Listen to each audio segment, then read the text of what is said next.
Ashamaar kafuun jirtu hordoftoota fi dhaggeeffattoota keenya kabajamoo odeeffannoo bilbiltuu amma nu geesse qabnamne hanga xumuraatti turtiin keessan nu faana haa ta'u isiniin jecha odeeffannoo amma nu ga'een kabajamoon pirezidaantii naannoo Oromiyaa obbo Lammaa Magarsaa pirezidaantiin naannoo Oromiyaa duraanii gara biyyaatti deebi'uudhaan gara paartii KFO'tti makamuuf qophii hunda xumuraa jiraachuu odeeffanne jirra. Madda amanamaa irraa akka odeeffannetti kabajamoon Dr. Lammaa Magarsaa yeroo muraasa keessatti gara biyyaatti deebi'uudhaan miseensummaa paartii KFO ulaagaa hundaan guutuu fi akkasumas paartii KFO wajjin hojjechuuf qophii hunda xumuruuf obbo Johaar Mammoo wajjin marii bal'aa gochaa turuu isaanii madda amanamaa irraa odeeffanne jirra. Obbo Lammaa Magarsaa jijjiiramaa dhufee hoogganaa kan turee fi akkasumas ifaajee yookiin qabsoo qeerroo fi qarree Oromoo obbo Johaar Mammadii fi akkasumas uummanni Oromoo hunduu amaanaa obbo Lammaa Magarsaatti dabarsanii kennanii kan ture yoo taatu Lammaa Magarsaatis nama isa fakkaatu nama fira fakkaatu Abiy Ahmad ofitti qabuudhaan Abiy Ahmad wajjin hoggansummaan ifaajee yookiin qabsoo qeerroo oofaa osoo jiranii Abiy Ahmad akkuma muummicha ministeeraa taheen Lammaa Magarsaas ta'e uummata Oromoo kan gani yoo taatu Lammaa Magarsaatis dhiibamuudhaan aangoo siyaasaa mootummaa Itoophiyaa keessaa kan baafamee fi gara biyya biraatti kan imalee achi jiraachaa ture yoo taatu yeroo ammaa kana haala hundaayyuu jijjiiramaa fi akkasumas gufatiinsa biyyattii keessatti uumamee fi qabsoo uummata Oromoo kan saamame bakka itti deebisuudha. Paartii KFO fi akkasumas hooggantoota buleeyyii paartii KFO keessatti argaman wajjin qabsoo uummata Oromoo kan muummichi ministeera Abiy Ahmad gani iddootti deebisuuf hojjechuudhaaf haalduree hundaa mijeeffachuudhaan gara biyyaatti deebi'aa jiraachuu odeeffannee jirra. Marii biyyaalessaa qophaa'aa jiru irratti hirmaachuuf fedhii guddaa akka qabu kan odeeffanne kabajamoon pirezidaantii naannoo Oromiyaa duraanii obbo Lammaa Magarsaa gara biyyaatti deebi'uudhaan marii biyyaalessaa jedhamu irratti hirmaachuu fi akkasumas miseensa paartii KFO ta'uudhaan garee obbo Johaar Mammadii fi Baqqalaa Garbaa Mararaa Guddinaa fa'aa wajjin hojjechuudhaaf haalduree hundaa xumuruu fi akkasumas marii bal'aa obbo Johaar Mammadii fa'aa wajjin gochaa turuu odeeffannee jirra. Lammaa Magarsaa yeroo pirezidaantii naannoo Oromiyaa turetti yeroo wayyaaneen biyya weeraraa turtetti uummata Oromoo wajjin dhaabbachuudhaan qabsoo qeerroo irrattis aarsaa barbaachisu kaffaluudhaan qabsoon qeerroo yeroo sanitti akka gara hin taanetti hin banne nama aarsaa guddaa kaffalaa turee fi qeerroo wajjinis ta'uun uummata Oromoo wajjin wayyaaneen akka aangoo irraa kaatuuf lubbuu ofii kennee aarsaa kaffalaa kan ture yoo taatu yeroo sanitti hoogganaan qeerroo waliigalaa obbo Johaar Mammadii biyya alaa irraa hooggansa kennuuf Lammaa Magarsaa fa'aa wajjin keessaa mari'achuudhaan akkaataa wayyaaneen achi itti buqqaatu irratti hojjechaa kan turanii fi wayyaanee irratti dhiibbaa guddaa keessaa fi alaan gochaa kan turan yoo taatu yeroo sanitti fira fakkaachuudhaan muummichi ministeera yeroo ammaa Abiy Ahmadis gara qabsoo sanaatti makamuudhaan yeroo muraasa keessatti taayitaawwan adda addaa kan dhaalaa ture. Muummichi ministeera Abiy Ahmad yeroo muraasa keessatti akka wayyaaniin koofteen hoggansa guddaa biyyattii ta'uudhaan muummicha ministeera biyyattii ta'uun aangoo dhaalee ture. Lammaa Magarsaatis yeroo saniif haaldureewwan tokko tokko kan isatti rakkoo tahan ta'ullee sababa kanaaf aangoo muummicha ministeerummaa fi caalaa bal'aa kan qabu muummicha ministeera amma Abiy Ahmadiif dabarse kan turedha. Haa ta'u malee yeroo sanitti obbo Johaar Mammadii Lammaa Magarsaa muummicha ministeeraa ta'uu akka qabuu fi muummichi ministeeraa amma Abiy Ahmad aangoo kana fudhachuu akka hin qabne cichoominaan mormaa turellee Lammaa Magarsaa yeroo sanitti haalli tokko tokko isaaf mijachuu dhabuu fi fayyummaa isaanii irraa kan ka'een aangoo kana fudhachuu akka hin barbaannee fi Abiy Ahmad achi dura amantummaan isa wajjin hojjechaa waan tureef Abiy Ahmad anuma tilmaamam nuti obbolaadha jechuudhaan Abiy Ahmad akka bakka sana bu'uun kan taasisedha. Haa ta'u malee muummichi ministeeraa yeroo amma Abiy Ahmad akkuma muummicha ministeeraa taheen biyyattii gara hin taanetti oofuu kan eegalee fi maqaa oromummaas mulqachaa dhufuu kan eegale yoo taatu hoggantootaa fi akkasumas qabsaa'ota uummata Oromoo achiin isa gaanittis fuula jijjiirachaa kan dhufedha.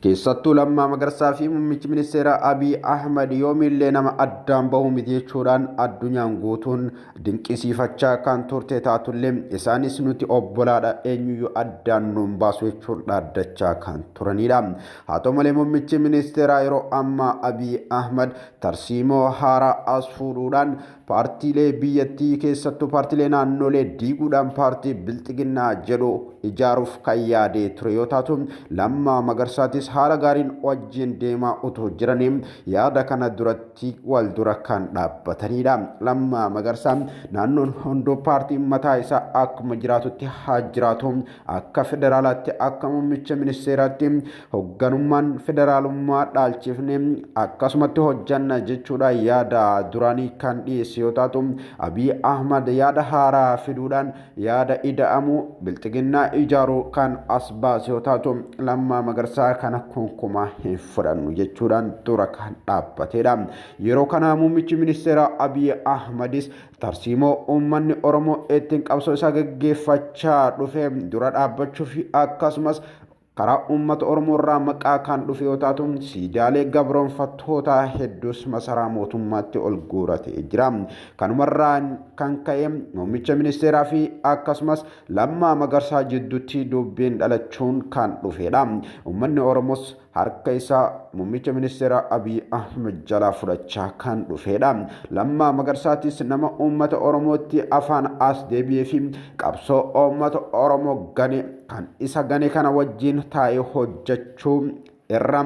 gara isa biraa deemuutti kan murteeffate yoo taatu erga muummichi ministeera Abiy Ahmad isa dhaga'uu dideeti aangoo muummicha ministeera Abiy Ahmad duraan kenneef guutumatti ofirraa galchuudhaan qabsoo mootummaa kana keessaa kan of baasedha. Muummichi ministeera Abiy Ahmad Lammaa Magarsaas ta'e akkasumas namoota yaada isaa dura dhaabbatan hunda taayitaa irraa kaasuudhaan kan biyya keessatti ukkaamsuun kan biyyarraa kan baase yoo taatu warroota isaan morman kanneen akka obbo Jawaar Mohammadii fi paartiilee siyaasaa hedduus gara mana hidhaatti kan ol galchedha. Yeroo kana garuu biyyattiin jeequmsa hamaan kan dhaalamte yoo taatu keessattuu wayyaaneenis Abiy Ahmad wal dura dhaabbachuun itti fufe. Inni nama aangoo isa gargaaree taayitatti isa ol baase hunda kan ukkaamsuun kan mana hidhaatti ol galchuun kophaa isaa kan dhaabbatee fi finxaaleeyyii Amaaraa of jalatti guuruudhaan isaan kan hammate yoo taatu dubbiin osoo hin tottorin garuu